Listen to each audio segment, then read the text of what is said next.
Hello again, and welcome to the year of 2020! As we return to the channel, me, specifically the producer of this content. So yeah, I got a brand new subject for you. For me, this has been kind of stewing for months as I've watched the events of the Groyper Wars unfold. I've looked into a lot of the Turning Point USA, Conservative Inc. people.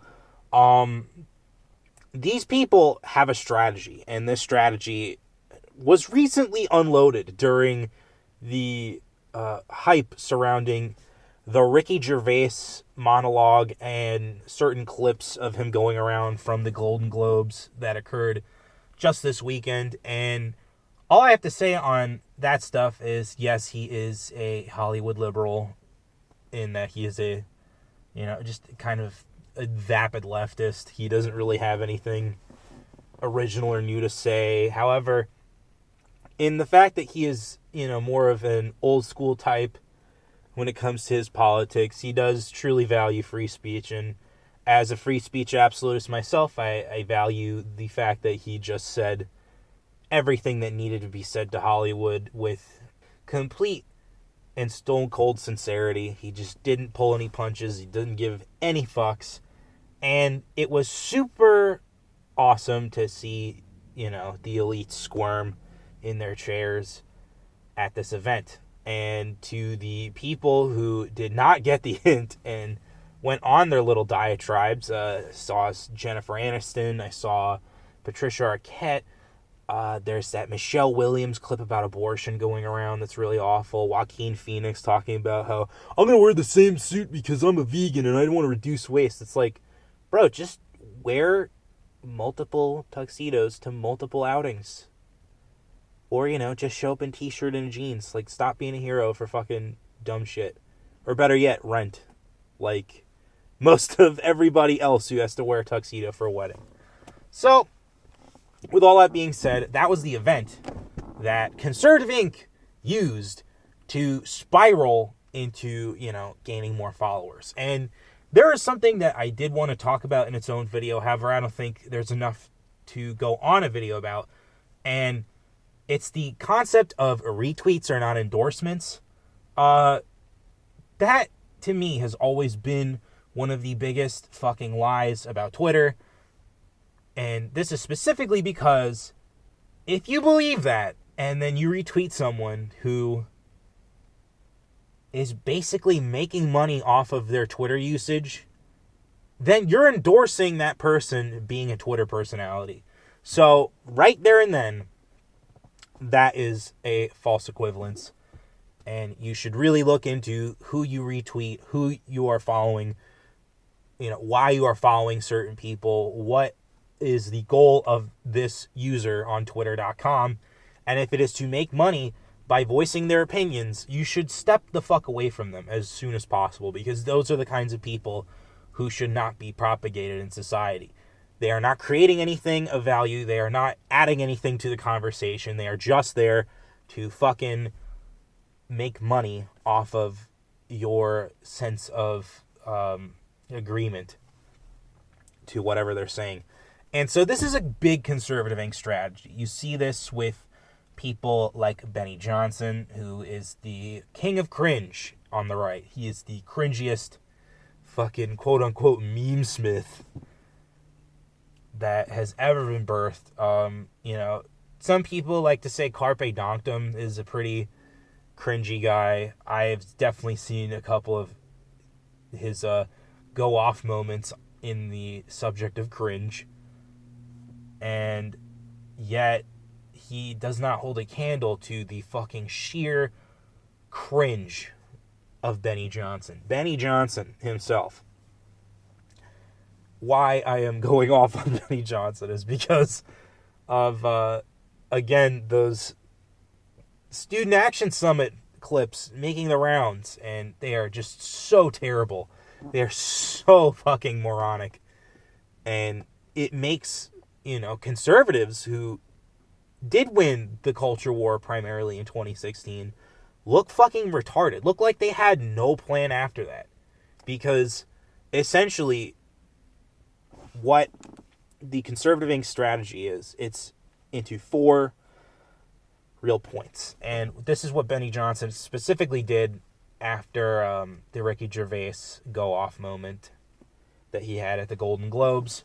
So let's break down these 4 little steps.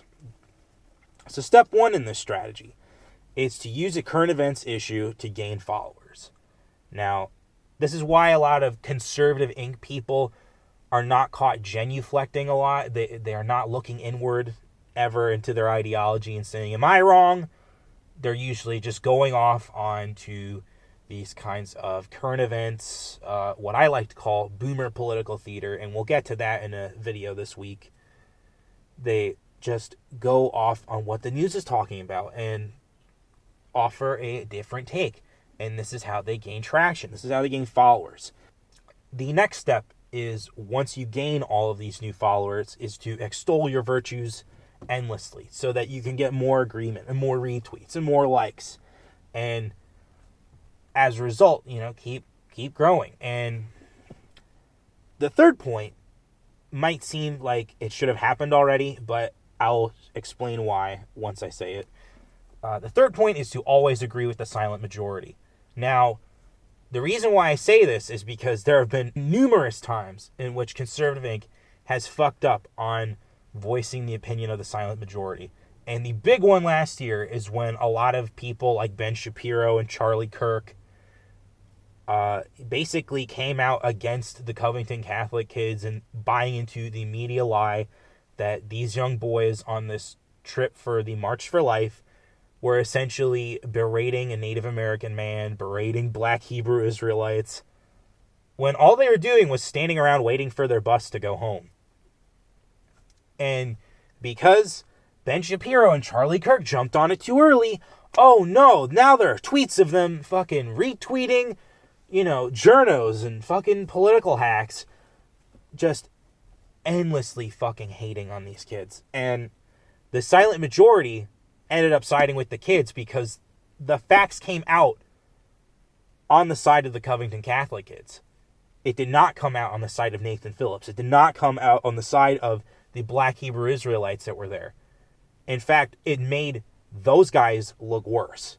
So you always have to agree with the silent majority if you are Conservative Inc.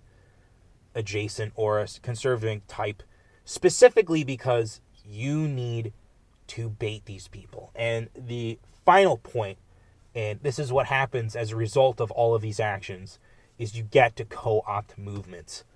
This is how the MAGA movement was infiltrated by neocons and globalists and, the Ziocons. All of these people essentially gave these kinds of milquetoast takes on regular issues that do not cross over with, support for large-scale war in the Middle East, supporting our greatest ally, being pro-freedom. None of this shit, pro-freedom to the point of degeneracy. None of this shit really was part of the 2016 MAGA movement.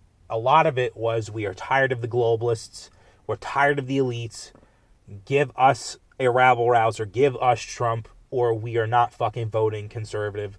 We are not voting Republican. And because Trump easily handed all 15 candidates their asses on a silver platter, Conservative Inc. should have been routed right then and there. But no. They're not so easily defeated. And this is the lesson that we need to learn in 2020. Is that regardless of the full outcome of the many phases of the Groyper War, we need to make sure that these people fucking stay away from conservatism in general. We need them to go to the Libertarian Party, like the Koch started, because these people do not belong. And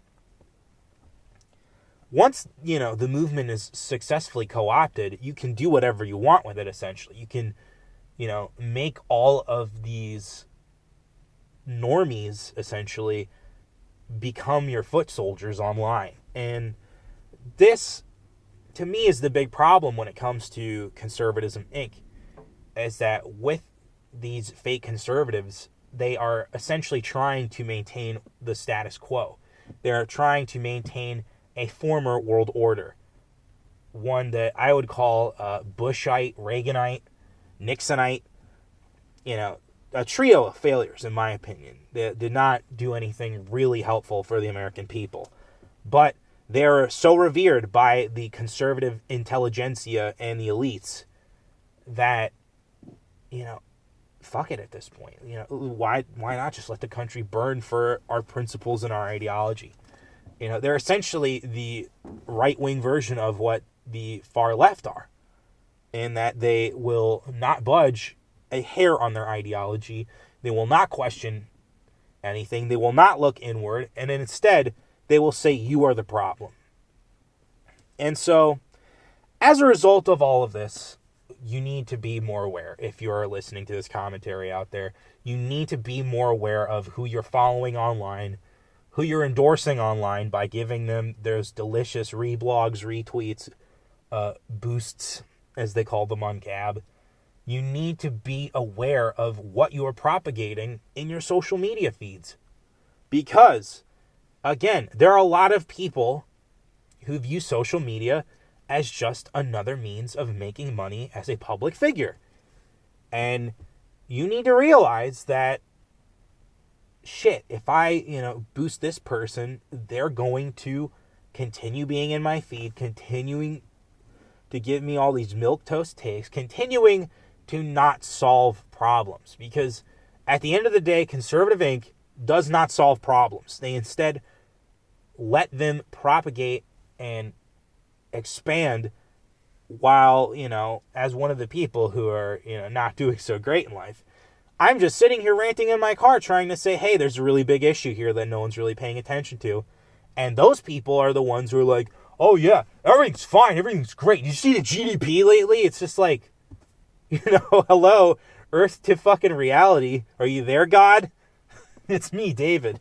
So, oh Jesus. In conclusion, no Conservative Inc. strategy. It is the only way to effectively combat them. If you are a big enough person to be influencing people out there, use this strategy. Use it effectively.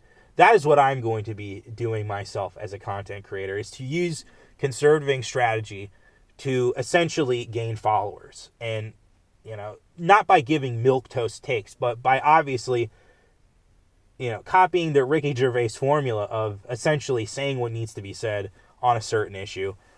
Going out there and talking about, hey, why are we fighting wars in the Middle East when Mexico's cartels are overrunning the border with drugs?